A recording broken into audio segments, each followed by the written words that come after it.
The Oxford Student by Boo Huntington. The Oxford Student is met in lines 285 through line 308. Now, we meet him in this short little paragraph, and there's nothing much really more to base off of him in the prologue. But in this prologue, we find out that he is, in a ways, of a nerd. He is always dressed very, very proper and takes very high standards in his speech and his attire. He always has the finest robes and is dressed to proper attire. He also made sure that he had some sort of formalness to him, and in line 297 it says, "Then finest robes, fiddle or plastry," which a pastry was like a small harp type deal of his time. A philosopher he was, and yet his coffer, which is like a form of a wallet or a small chest, had little of the gold that it should offer.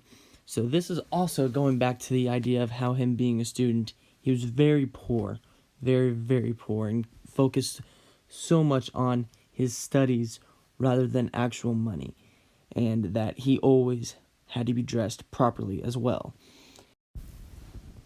Also in lines 299 through 304, it shows that he is very poor and that he acquires money from other people like friends.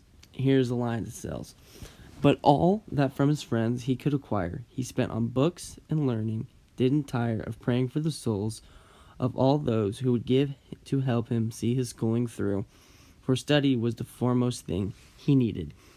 And this just goes back to his idea of proving to you, the readers, that he takes studies and learning to his highest, most important thing on his list.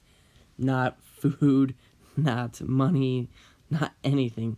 Strictly his learning and what he can take from that. And this doesn't necessarily show him as being a good or bad guy. It's just that he simply loves to learn, and that's all you can really say about him. He loves his studies, he loves books, he loves the way he speaks, he loves his clothes. He always wants to make an appearance and always wants to be as smart as possible. In lines 293 through 295, it says, "For he would rather have take at his bed ahead some 20 books, all bound in black or red, or Aristotle and his philosophy."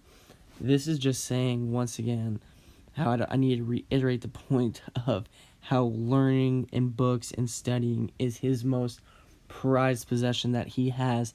And if you were to relate him to modern times, it would be of a character of Sheldon from The Big Bang Theory, focused solely on exploring his mind and educating himself and furthering his knowledge to make sure that he is one of the smartest. And he constantly this Oxford student would rather teach and learn to his fellow companions. And in line 308, it says, "And gladly he would learn and gladly teach."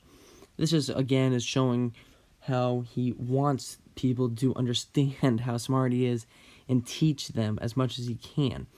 This would, depending on who you are, in my case at least, would get somewhat annoying at certain times, but also very teachable person. And I would suggest, if he was ever with you in a time for Halloween, since that's right around the corner, you could very well expect him showing up in a full William Shakespeare type of dress, holding the skull and all.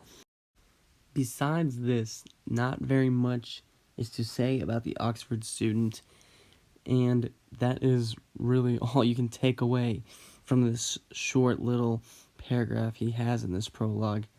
Yet, he is, in my opinion, going to be very significant, and by the way it seems, is very intelligent.